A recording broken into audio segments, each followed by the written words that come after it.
Hello bachcho, let's read the given question. The question says an electric current of I ampere is flowing in a long conductor as shown in figure. The magnetic field at the center of coil is. Option first given a mu naught I by 2r 1 plus 1 by 2 pi. Option 2 given a mu naught I by 2r 1 plus 1 by pi. Option 3 given a mu naught I upon 2r. Option 4 given a 0.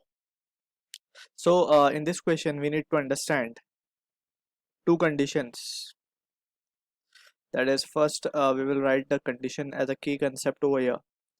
That is जब कभी भी हमारे को given है कि arc में से कोई करंट फ्लो करता है and arc is subtending an angle theta at the centre let's say at point O. So इसका magnetic field we have calculated. It comes out to be mu naught I theta upon 4 pi r, where r is the radius. Basically r is the distance भी बोल सकते हैं हम यहाँ पे, and it is also coming out to be the radius. ठीक. So r basically distance होता है current carrying arc का from the point of जहाँ पे हम ढूंढ रहे हैं magnetic field को. Theta is the angle that is being subtended by the arc. अब यही रिजल्ट को अगर हम ये सर्कल को पूरा कंप्लीट कर दें तो थीटा क्या हो जाएगा 2 पाई. तो result comes out to be 2r mu naught I by 2r है ना. So better we can remember this result so that we can have complete circle का भी हम मैग्नेटिक फील्ड एट सेंटर निकाल सकते हैं, सेमी सर्कुलर आर्क का भी निकाल सकते हैं. Anything we can calculate using this formula. ठीक.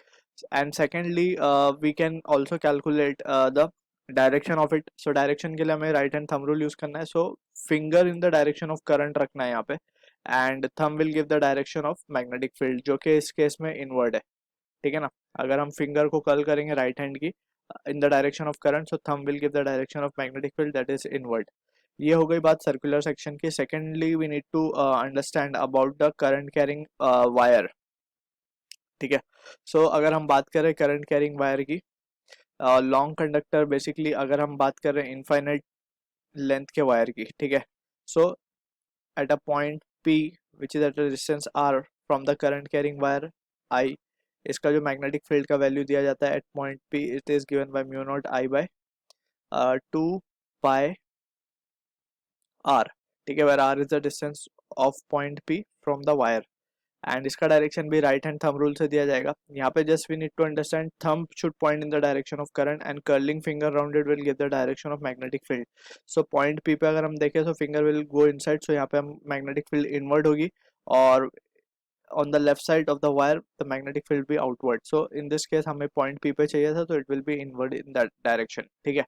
So this is how we calculate the direction and magnitude of the circular section and a straight wire. ठीक है ना. ये तो इनफाइनाइट लेंथ का था. अगर फाइनाइट सेमी इनफाइनाइट होगा तो mu naught I by 4 pi R हो जाएगा, जस्ट हाफ हो जाएगा इसका. ठीक है.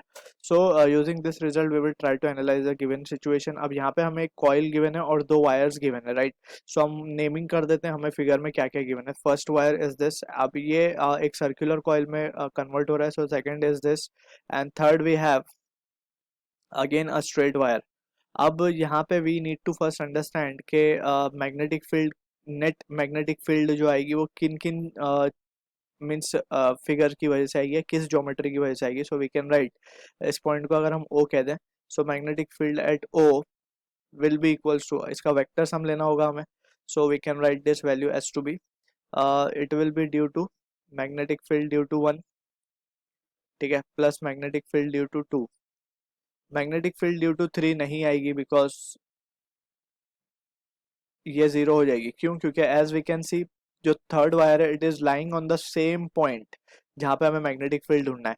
हमें पता है कि वायर के अगर हम इस पर्टिकुलर थर्ड वाले सेक्शन को देखें, सो इस केस में वायर जो है लेफ्ट साइड में इनवर्ड मैग्नेटिक फील्ड प्रोड्यूस कर रहा होगा, राइट साइड में means it is producing outward magnetic field. Just we need to put thumb in the direction of current and curl the finger around the wire. So यहाँ पे inward magnetic field है, यहाँ पे outward है, लेकिन point O पे इस wire की वजह से कोई मैग्नेटिक फील्ड नहीं होगी.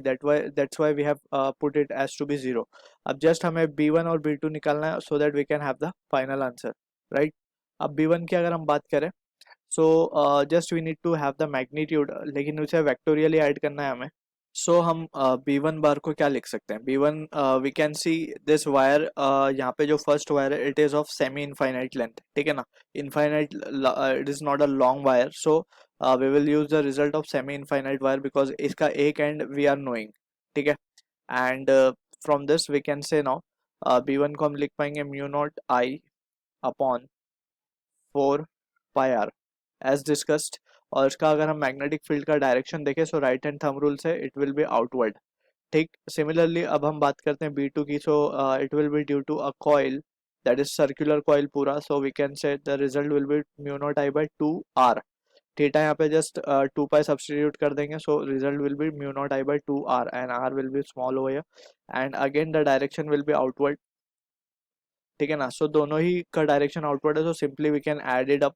सो वी कैन से देयरफॉर जो net magnetic field at O आएगी, इन टर्म्स ऑफ मैग्नीट्यूड हम लिख रहे हैं, so mu naught I upon 2 R को तो हम कॉमन निकाल सकते हैं। जो रिजल्ट बचेगा वो होगा 1+1/2 pi. So this is what the answer to the question is, जो कि मैच होगा हमारा ऑप्शन फर्स्ट के साथ। I hope you understood the solution. All the best.